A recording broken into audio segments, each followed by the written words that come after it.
और अब खबर शामिल करते हैं मीरपुर खास से। ब्यूरो चीफ नोमान हसन लगारी की रिपोर्ट के मुताबिक सियाल कॉलोनी की रिहायशी इस मां ने अपनी 11 साला मासूम बच्ची परवीन की बाज़ाबी के लिए DIG मीरपुर खास SSP उमरकोट को अपील दायर कर दी।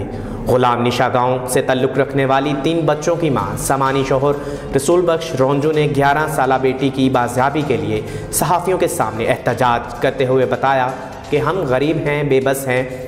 उमरकोट में शादी पर गए तो चचाजाद भाई के बेटों मजीद रोंजू और खादम रोंजू ने मेरी मासूम बेटी को अपने घर बिठा लिया, जो उमरकोट मालही कॉलोनी रोंजू पाड़ा में रहते हैं।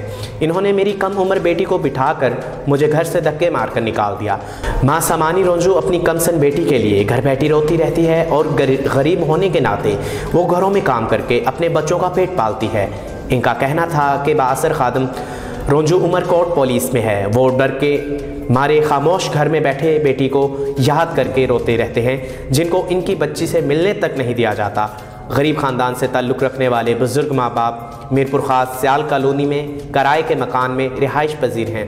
बेबस माँ बाप ने अपनी 11 साला बेटी परवीन को बाज़ाब करवाने के लिए DIG मीरपुर खास और SSP उमरकोट से मुतालबा किया है मजीद रोंजू और खादम रोंजू से कानूनी कार्रवाई अमल में लाकर हमारी मासूम बच्ची वापस दिलाई जाए।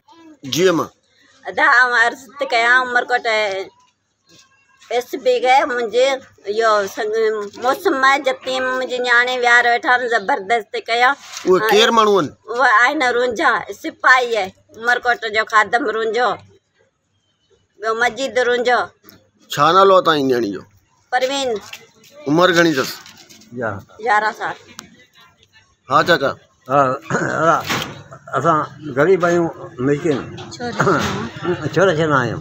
मुंहिंजी न्याणी रोके असां रुंझा ज़बरदस्ती घर वेठा महिरबानी करे असांखे न्याणी वापसि अदा मुंहिंजो भाउ पुटु थियो होॾां वयसि त मुंहिंजी न्याणी उन्हनि रोके छॾी ज़बरदस्ती करे।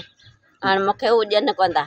केर माण्हू आहिनि उहे सोटाड़ी सोट मुंहिंजा सॻा सोट हुजनि तॾहिं सोटाड़ी सोट उनजो हक़ बि कोन थिए। जती माया न्याणी छोरी छिनी आहियां। छा नालो आहे तव्हांजी न्याणी? परवीन। केतिरी उमिरि? 11 साल। छो विहारी अथनि त? ईअं ज़बरदस्ती असीं माना वठूं संग 5 साल हिते वेठी तॾहिं केरु धणी मुंहिंजो कोन थियो। अॼु वॾी थी कुझु चवंदासीं वठूं, ज़बरदस्ती कयो विहारे वठां। नथा ॾियनि जती माण्हू मुंहिंजो केरु